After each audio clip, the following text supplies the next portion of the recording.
Alright everyone, we're finally here. We have a DualSense controller to unbox and take a look at. I am very excited, of course. As of right now, there's not a whole lot you can do with the DualSense outside of a PlayStation 5, but there are some platforms that do accept its inputs, and of course we'll do some comparisons as well, and just get some close-up shots of the controller and have some fun. Now, right off the bat, I do find it somewhat noteworthy that on the box it already says compatible hardware, just PlayStation 5, as if that wasn't immediately obvious. It almost seems clear that down the road, Sony will offer proper drivers for this thing on PC, possibly update PlayStation 4 to properly accept its inputs. It is October 30th, so we already have a few people that have had the controller hands-on and tested it on other consoles and PC and finding out what works and what doesn't work. And so we already have a good idea of where we can actually use this thing. But I would imagine that down the road, that labeling is there to possibly be updated for when Sony does make sure that this controller can work on other platforms. And that would probably be in their best interest because, you know, they want to sell a lot of these things, and assuming that it is as comfortable and as great to play on as they say, then they would probably want to do that. It'll be such a surreal experience to finally hold this thing, considering that I've been covering PlayStation news for so long, and now we've finally got this thing. Ugh, that's really in there. Hey, there's our DualSense controller. It is noticeably heavier. You will pick up on that right away. And there we go, we got the DualSense. Uh-oh, Melissa's curious. Right when I took this out of the box. Here, come on. Come on, you know YouTube loves you. Or you're just more interested in the trash. I'd rather you check this out first before I do.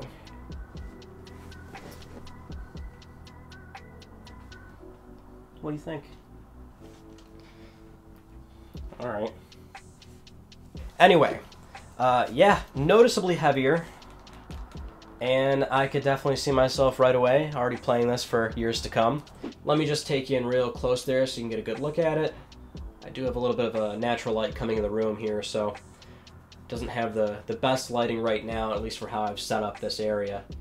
And I can tell you right now, I guess my gut reaction would be this is the same quality jump from what we had with the DualShock 3 and the 6-axis to DualShock 4. That was a noticeable jump in build quality, and it didn't feel as though the controller would snap or break or possibly shatter if you were to drop it. Right now, we're overreacting a bit, but that's how the DualShock 3 and 6-axis really felt once you held a DualShock 4, and even more so if back in the day you played on Xbox 360 as well. At the time, you already had a direct comparison to a controller that had a solid build quality. And even today, the 360 controller is one of the most comfortable controllers that you can really hold, and to be honest, the DualSense is very reminiscent of that controller, and well, Microsoft's controllers in general have been very comfortable. Same with the Pro controller on the Switch, that is also very comfortable as well. It's a situation where I remember right away when the PlayStation blog post went up revealing the DualSense, and that's how we learned about this controller. Immediately when I saw it, I was on board. I mean, it was a radical design change, but the fact that it was more bulky and had the same form factor of, say, a 360 or an X1 controller or the Switch Pro controller, I was on board right away. I knew that, okay, they're definitely going for comfort on this thing in a big way, and it's really going to feel like that. And the more weighted a controller is, like this, it is noticeably heavier than a DualShock 4, even more so than, say, a 6-axis, if you want to really exaggerate. That adds to the comfortability of it, I think. Now, in terms of actual button pressing and inputs, and keep in mind this is well beyond even playing a PS5 game, much less any game with this controller, the sticks feel very slick, but in a good way. It's hard to describe, but basically there's a solid amount of friction, or just the right amount of friction, from the stick where it meets the bottom portion of the controller, and that's quite important, especially when you hit the sides of it. The controller is very quiet, which is somewhat important if you plan on using the microphone for this controller. It does have a microphone, and while Sony has gone out of their way to say that the microphone array has this tunnel vision towards your voice and it tries to ignore outside voices or sounds that may be coming in, the thing is you're pressing buttons right next to it, and so that is a worry and a concern. And I can tell you that with the sticks, they make noticeably less noise than, say, a DualShock 4 or really any controller. That can get very loud. You can watch live streams and you can hear the streamers you know, analog sticks smashing against the sides of the controller. In fact, here's just a very quick, impromptu, not very scientific test. DualShock 4, the DualSense. It's there, right? it's there, but it's not that loud. Now, the face buttons don't feel all too different to me, at least on the surface. I don't feel too strongly one way or the other about those. The D-pad, however, I'm not going to lie, it does feel perhaps less punchy, less clicky. I don't know, compared to, say, a DualShock 4 or even a DualShock 3, and keep in mind I'm sort of sticking within the realm of PlayStation, because I know a lot of viewers here are longtime PlayStation fans, and, well, that's actually a great segue to the comparison portion, because, as it turns out, I actually have a box here full of every PlayStation controller that's ever been made. Weird, right? Yeah, I just had this lying around. So, so we've got every controller here, and what's funny about, you know, I've had some people ask me throughout the years, like, hey, what's your favorite PlayStation controller? And I always found that to be a weird question, because, quite honestly, that's really just asking me, do I like DualShock 1 through 3 or do I like DualShock 4? Because the basic shell of this controller has not changed for the better part of 15, 16 some odd years, something like that, right? So that's always been kind of a weird question to me. And it's not like I don't like DualShock 1 through 3. To be honest, when you play a controller that long, you kind of have a reverence for it and an appreciation for it. And honestly, when I go back and play PlayStation 3, I still use a DualShock 3. Even though you can use a DualShock 4, and, well, we'll find out later, DualSense, but the fact that you can still use those controllers, or use a DualShock 4 on a PS3, for example. Now, you can't use the PlayStation button, which is a huge pain, but I still choose to use a DualShock 3, which is a kind of weird quirk of mine, I guess. But anyway, we have all the PlayStation controllers here out of Sony's history. The main ones, basically. There are a few oddball ones in between these, but this one's perhaps the most, the biggest outlier out of Sony's history. But when you go to PS1 before the DualShock came into play, this is actually a Japanese controller, and it's 10% smaller than the Western controller that ended up getting released and then pretty much went everywhere, which is a weird, kind of an oddball fact. At the time, it was thought that Japanese people have smaller hands compared to people in the West, and so that's the difference there.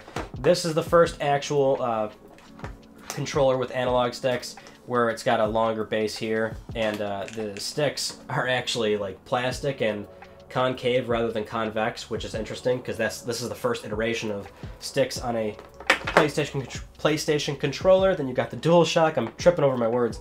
DualShock 2. Then what's this? It's just a 6-axis, but this is essentially the same thing without rumble. And I actually forgot DualShock 4. Here's that crystal blue one. This is my favorite. This is the one I had in, if you remember, one of the accessories video, Etsy, I think. This was an Etsy thing where they can customize a sticker for you, so I put Melissa on the back there. And I'm gonna have to probably do something like that for, oh no, there's no sticker. I guess I'm just gonna have to place something back there to have Melissa on there. But what a change. I mean, when you really look at it all laid out like this, you look at, and again, like I said, you've got 15-something years of largely the same stuff, and then the company really thinking, okay, maybe we should do something a little bit different. Okay, maybe we should do something that's even more different than that, but maybe not a huge departure away from this, and this kind of stuff is really in its own era at this point. Now, let's actually play something with this, and like I mentioned earlier, we already have a good idea of what this thing works on and what it doesn't work on, but somewhat fittingly, PlayStation 3, you are good to go. So for somebody like me, I'm pumped about this. But yeah, PlayStation 4, it can see it, but it can't really do much with it. PlayStation 3, though, you're all set. That's what's so great about PlayStation 3, is that years later, it is still seeing all these brand new devices, no problem. And there we go. We are ready. DualSense on PlayStation 3. What do we play? I know some people are going to be happy about this. And I'm right there with you. Don't look at my junk.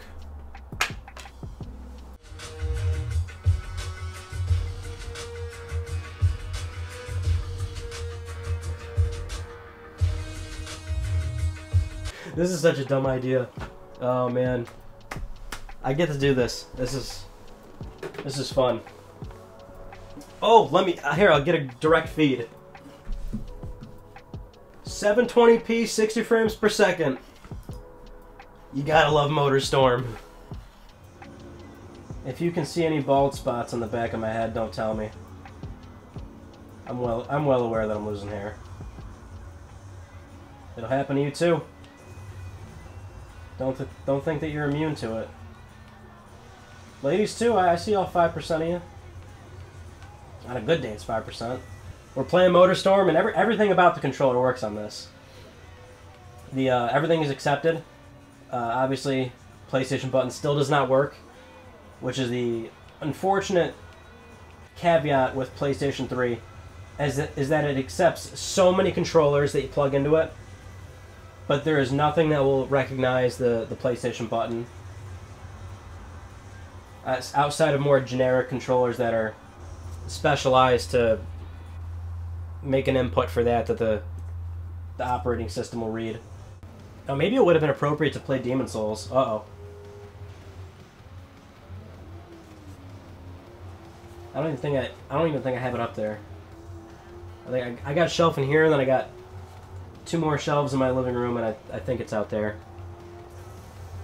I'm still happy with this decision. Okay, we are back over to the PS4, and so a DualSense is not recognized on PlayStation 4 via wired or Bluetooth. However, you can do remote play, and that'll work just fine like PlayStation 3, so let's hop over to that.